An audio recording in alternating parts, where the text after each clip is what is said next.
There he is, the big man himself then, 15 stone, 11 and a half, coming to work again. And he goes in the ring as though he's going out for a stroll, but believe me, he's stretched just a little bit nervously. He doesn't kid us too much. He gets that adrenaline working for the big event.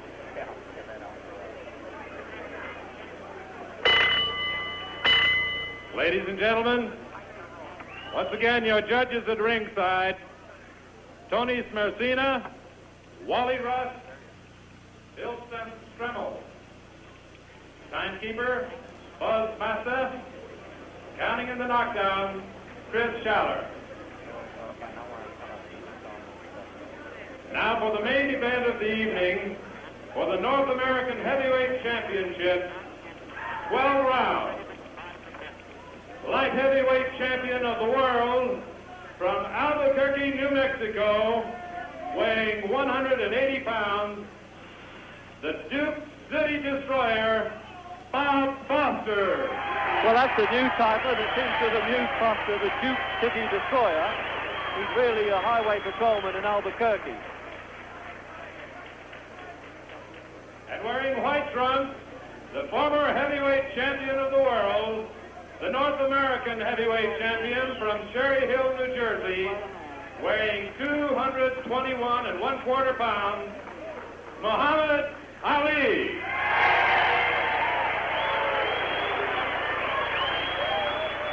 Well, he certainly is a big one there. Mills Lane. 221 1/4. And the referee, Mills Lane, is a lawyer from Nevada. So he ought to be able to keep order okay. Well, what setting this is then in the Casino Hotel in Lake Tahoe, Nevada, with only an exclusive 1,700 customers, the heavy rollers, that means the big gamblers, $150 at the ringside pew, $75 the cheapest seat.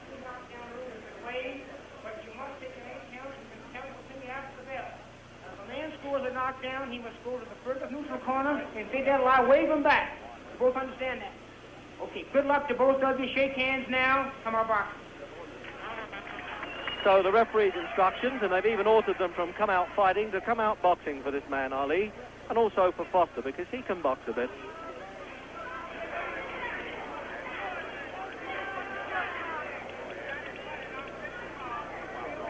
So then the handicap match, I think, the reigning world light heavyweight champion here, Bob Foster, the man who fought this man, Ali, so many years ago as an amateur in a training session, had him on the floor with a left hook and said, I've always waited for the chance to do it again. Well, now we'll know.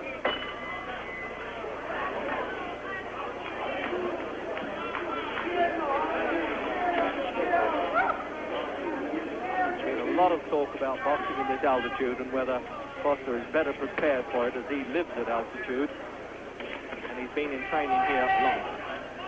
But whatever way, I think it's a breathtaking scenery enough, and we hope for a breathtaking exhibition from both of them.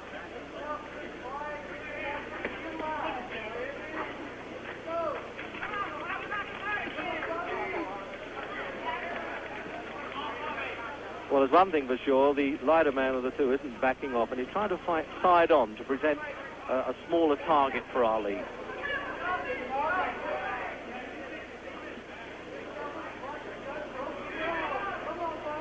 So Foster said he'd try and tee off, he'd try and set up Ali for the finishing punch.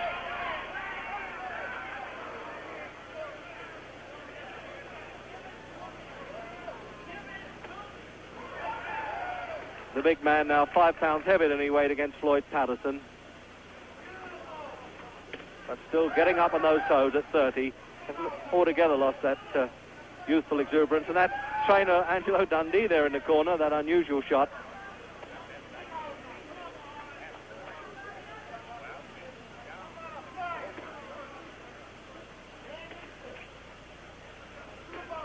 Well, Foster is said to be able to match Ali for reach, but we haven't seen it yet because he hasn't been close enough.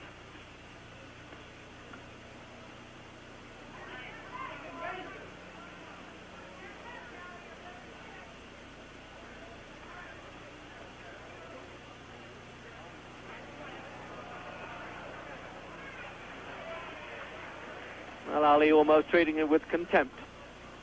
Can you imagine that? The man, the way he knocked out Finnegan, 11 world title defenses at the light heavyweight limit.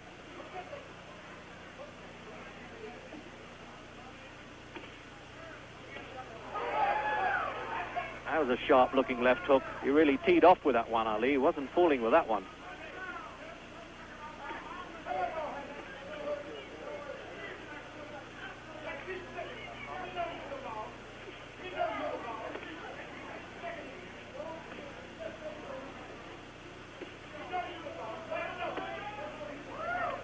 And they're yelling in Ali's corner, Bundini Brown, let him know you're the boss.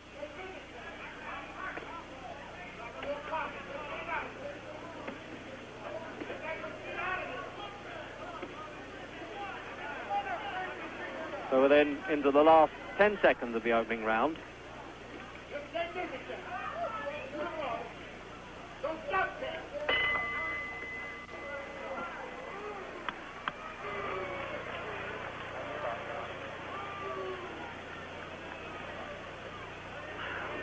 Well, Foster certainly tasted those very powerful left jabs of Ali in the opening round.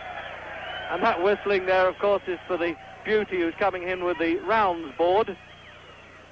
Very distracting, I must say, not only for boxers, but for commentators as well. As I was saying before I was rudely interrupted, there's Ali there. Really looks as though he could doze off in a corner. What a fantastic man this is. He's now 30. Looks as though he could box forever. This is his 41st fight, and of course lost only one against Joe Frazier, and there was some dispute about that too.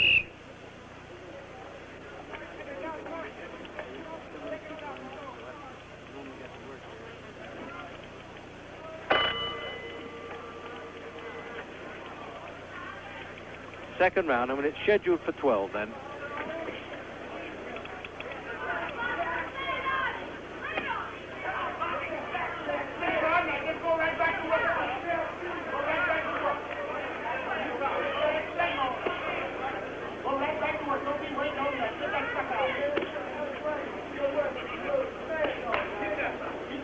May look like flicking left hands, but I can assure you from close up, you can almost feel the thud of that. It hits Foster's face. That's a hard enough punch. Rather like a Chinese water torch. You keep tapping him on the head there.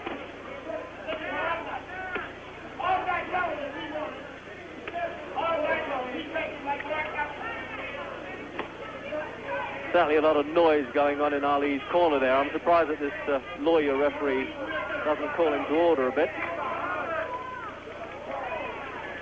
But it's quite obvious to me that Foster's trying to tee off. He's trying to make Ali lean into him, get closer, and throw a hard blow.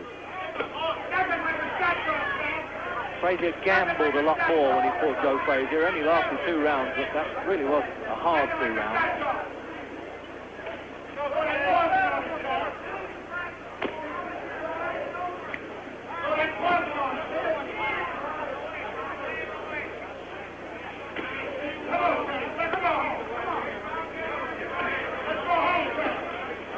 Foster trying to get a jab up back at him now. He's flicking it out a bit, trying to use his reach.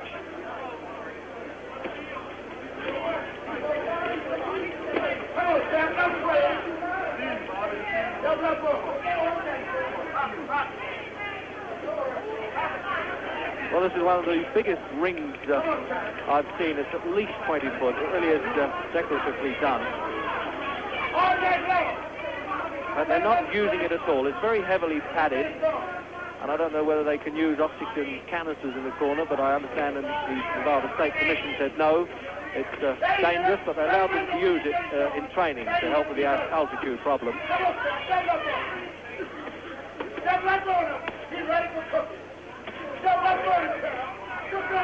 So you heard that one, I thought. He's ready for cooking, says Ali's second. But the sheriff isn't giving up with this duel yet.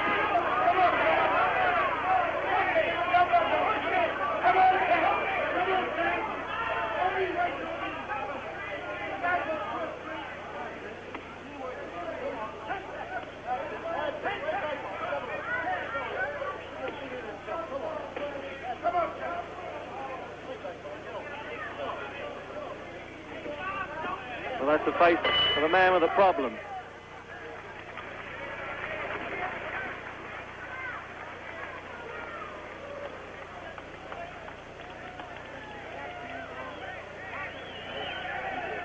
So a change of scenery now with the round girl. And it looks as though Bob Foster's also taking rather a crafty peek at her, taking his eye off the fight for a minute. He certainly can't afford to do that.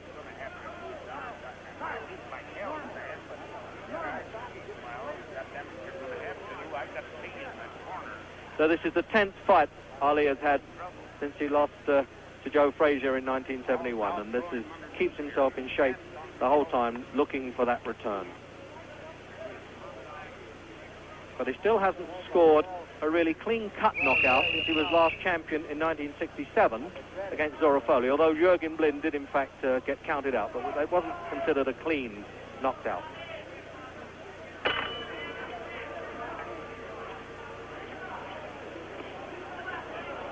Into round 3 then, and the pattern fairly firmly set, I would have thought.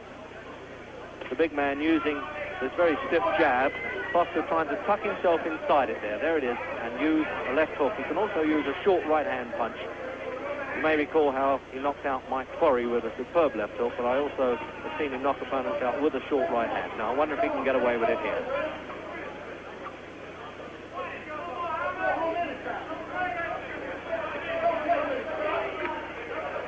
Looks to me that the intimidating bit now by Ali. This is when he turns on that show a bit.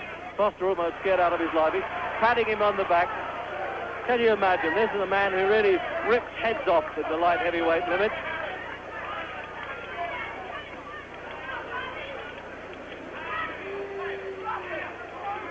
And Ali treating him just like a toy there.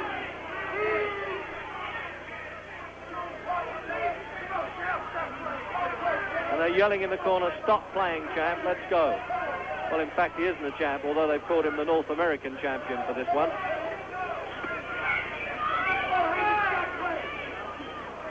It really is Foster's psyched out of this fight, it looks, doesn't it? It looks as though he really doesn't know what to do with this big bear coming at him.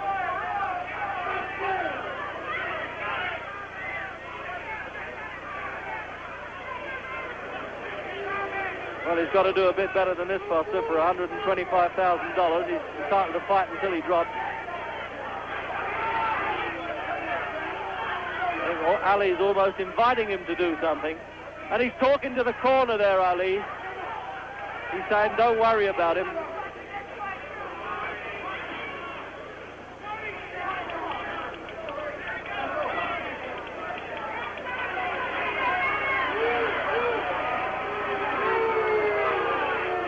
Like a father spanking a child. You couldn't believe that this man was the world light heavyweight champion, a very fearsome opponent in his own division. He really is humiliating Foster.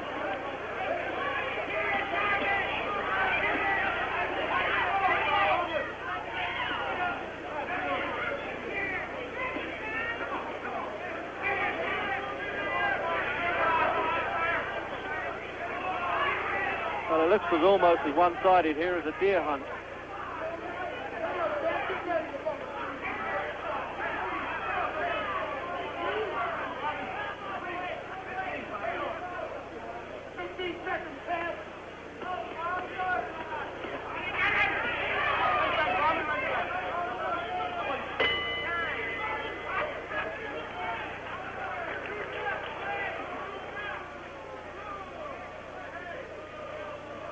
Well, you can hear this very high-paid audience here getting a bit restive there. They want to see a bit more from Ali. I think they want to see more from Foster, in fact, because there's not much more this fellow can do if the opposition won't open up.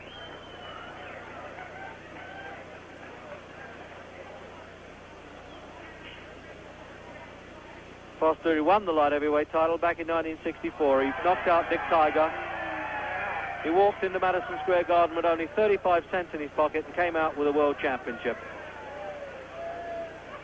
But it'll take a little bit better show than this for Foster to give this man any trouble at all.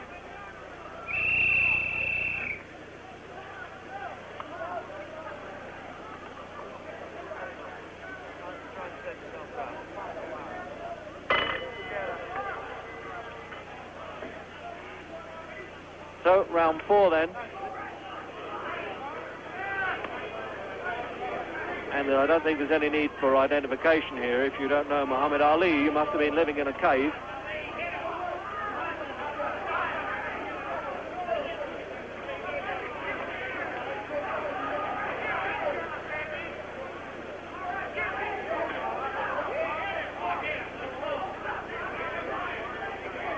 The point is, I don't think it's the exact weight that's so much of an advantage for Ali, because he isn't leaning on Foster or shoving him around. It's just sheer size and mastery. What do you know about that? A warning for a rabbit punch. Well, at least the referee got himself into the picture.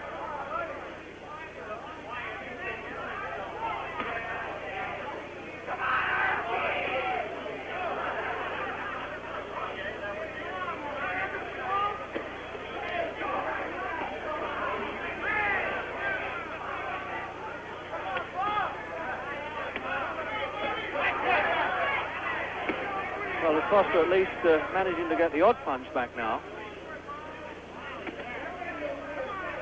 Been exercising that left hand of his on the southpaw of one-armed bandits in this casino during training.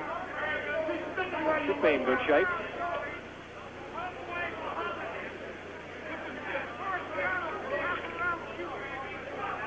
These two could really could fight in a phone booth, there's no doubt about it.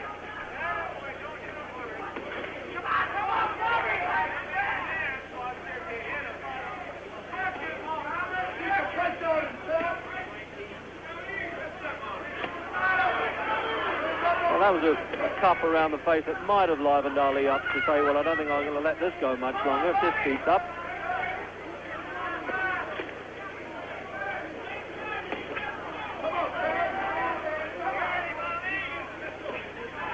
They've hardly moved out of that centre circle.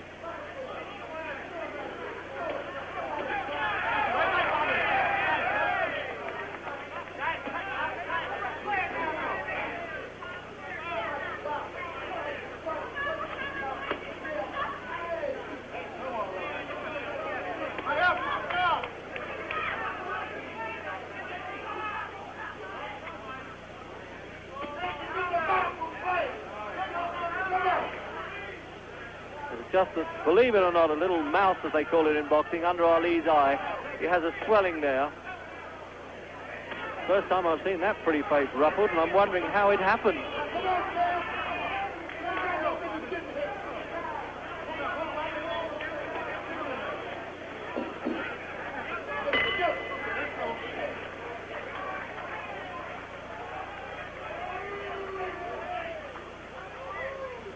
So the referee here collects the judges' scorecards at the end of each round.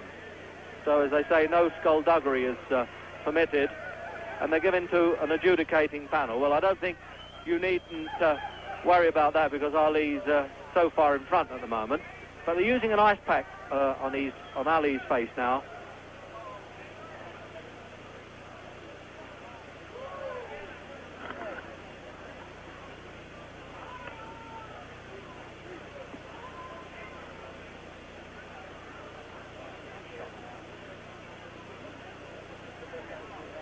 A bit of grease around Foster's face there to help him slip a few punches, I would think.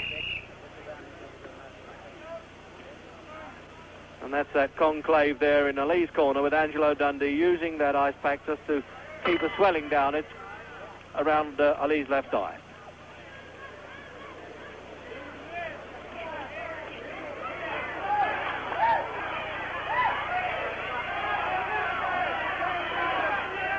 Well, I'm wondering now in the 5th round whether Ali is going to hang about.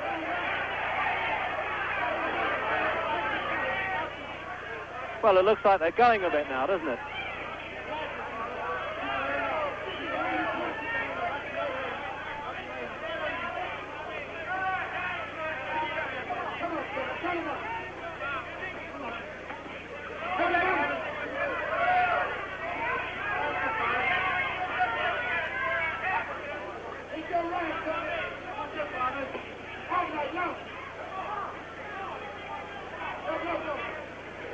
And it looks as though there's blood coming from that swelling around Ali's eye. Well, that is a real turn up for the book, isn't it?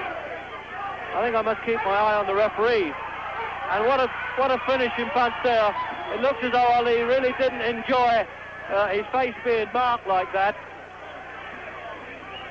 They're going through the mandatory 8 count and pushing Ali to a neutral corner. This lawyer referee's making a whole thing about that. So at the first sign of blood, his own blood, Ali opened up.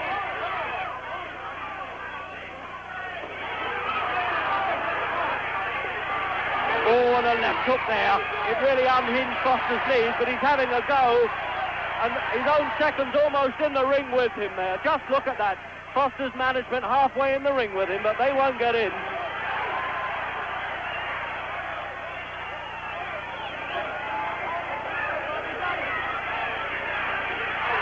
The setting here really is almost like a bare fist fight.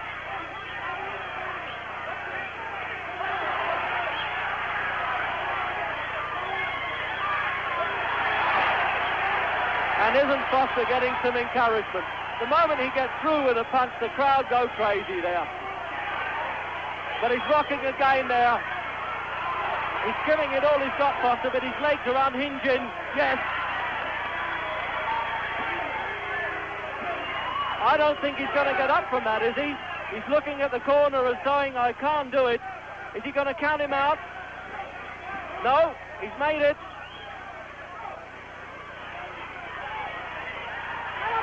Almost trying to climb up Ali's leg there, the left hook. This is the third knockdown. They've waived the 3 knockdown rule in Nevada as we come up to the end of this round. Originally, if a man went down 3 times, they would stop the fight.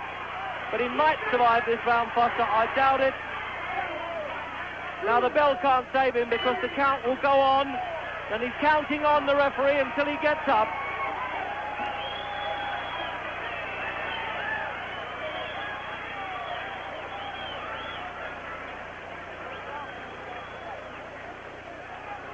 Well, he ran that round. That's where all the action came. You talk about when punches land, it goes to the boots, and you'll see how Ali's punches really make Foster's legs unhinged there. Look.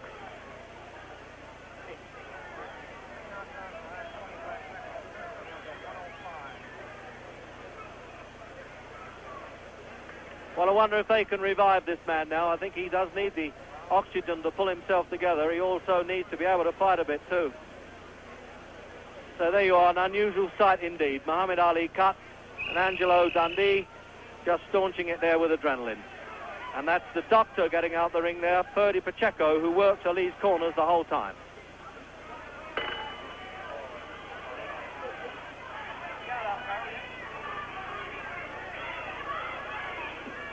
So round 6 now, with Foster well softened up in the fifth.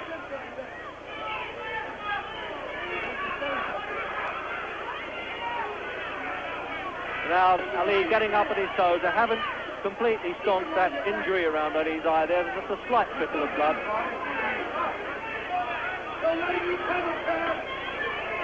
And this was the round now that Ali predicted at the weigh-in. Originally he said 8, and then he said this fellow started to jive, he'll fall in 5.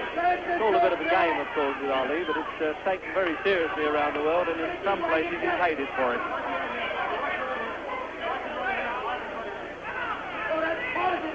And up on his toes, we may even get the Ali shuffle going in a minute.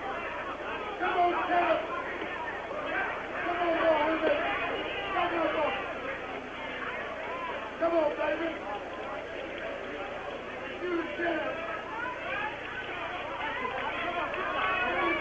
I think this is a bit of a show-off round now for Ali. He's getting up on his toes, working himself into good condition.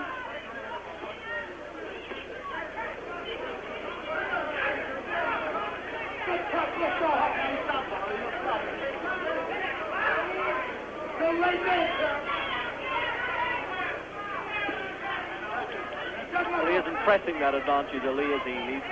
Most fighters would come out really raving mad, throw punches, but this fella knows it all. He knows he can bide his time.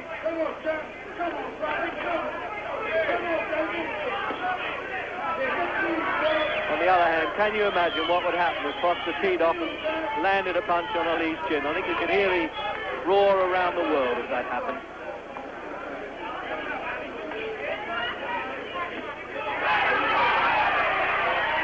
Well, that's That's what they call in fight circles taking a bit of a liberty. Foster's getting through with those left hands. I wonder if he's going to pay for it.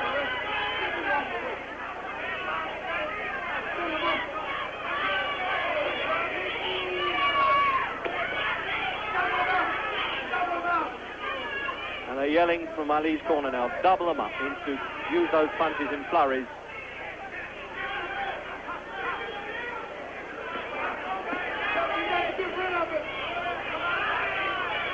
That really is a red swelling there around Ali. That's really the topic of conversation here, I think.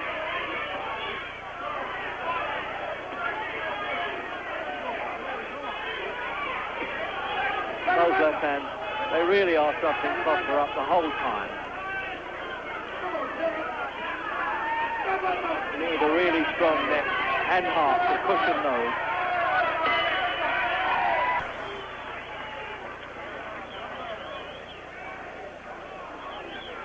Well, I think that's, I was going to say, a unique sight there, an injury to Muhammad Ali. It shows that somebody has been hitting him, and it wasn't the referee. They use these adrenaline swabs there, and of course Angelo Dundee is an expert here to patch up that wound, but it isn't serious at all. But I don't think Ali can afford to take any risk and allow Foster to catch him on it, because if it really got a bad cut, then he'd be in trouble.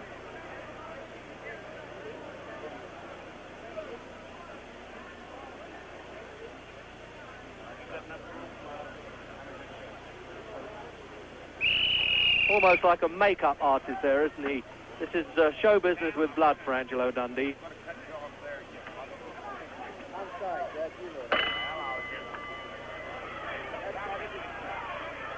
Into the seventh then. And you have that swelling below Ali's eye and the cut just above it. Take command, sir. Take command.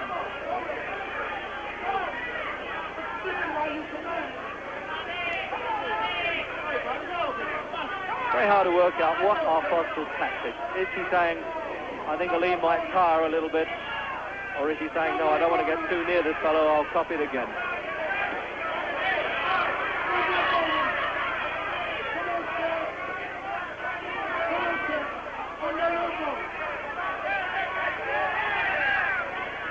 Well, it looks as though it's put a bit of new heart into Foster, that side of blood, doesn't it? He's done well, really, to recover from those knockdowns, although Ali hasn't really piled on any pressure either.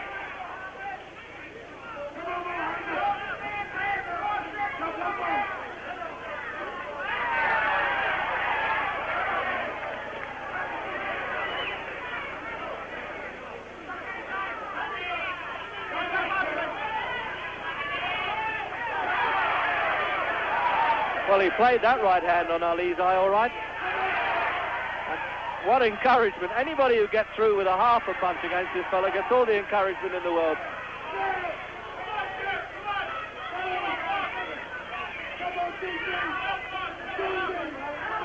Any chance, I wonder, of the repeat of the Henry Cooper night? Just look at Bundini Brown there going crazy in the corner, one of Ali's seconds. He was warned off in New York for doing this and throwing water over him during the fight. But that right hand, that really is the killer punch. It was a long punch too, and I think it sickened Foster as much as anything.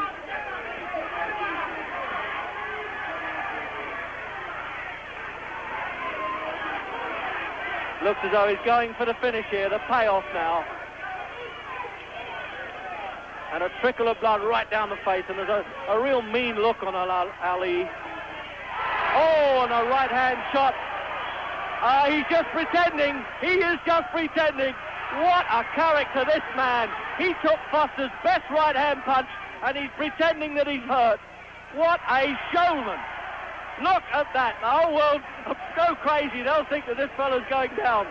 But take my word for it, I'm 3 feet away, and he's taking no notice.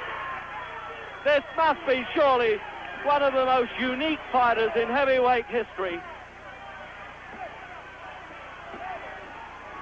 He took a punch full on the chin, he came back, and he just pummeled the life out of this man.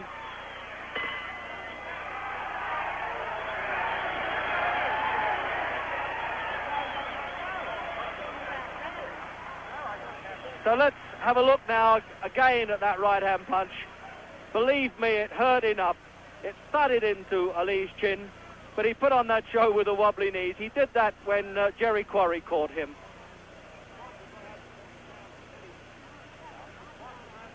He overreached himself there.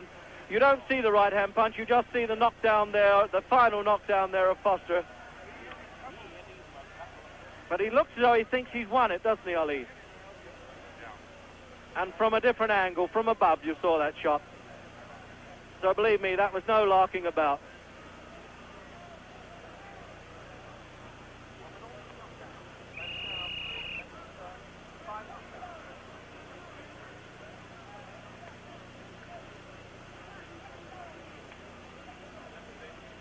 So there you are now.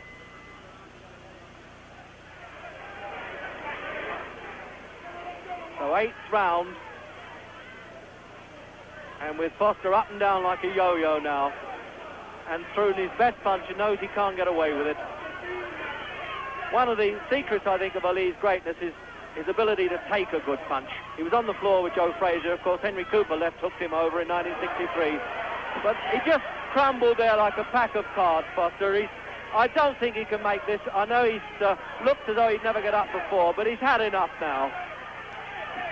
And it looks like a slow count, too. They're giving him every chance. No, he's out. His legs have gone like a kid in a playpen there. And be fair, a little bit of compassion there from Muhammad Ali. He turned it on at the start of the 8th round. He knew he had to go out and do the job, and he did it well.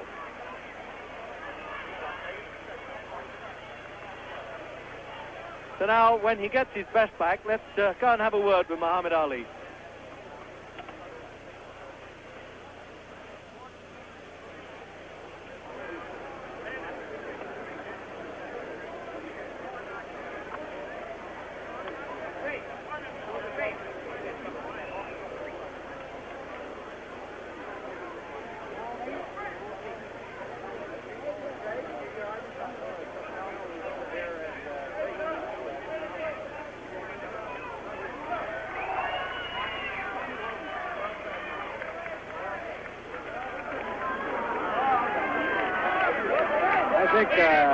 I think we may have to call you the prophet, young man.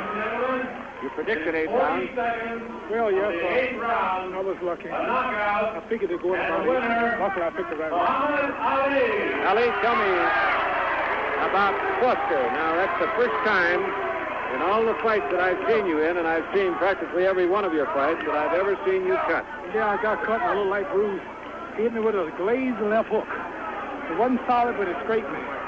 But I'm human also, and 1 out of 300 fights ain't too bad. No, it certainly isn't. I want to say hello to my friend Major Coxon, my wife Belinda, and Count and Ronnie and all my friends out there. And Bernie Pauloff, a great friend of mine, who I built my training camp in Deer Lake, Pennsylvania on his land. And all my friends and fans in Louisville, Kentucky.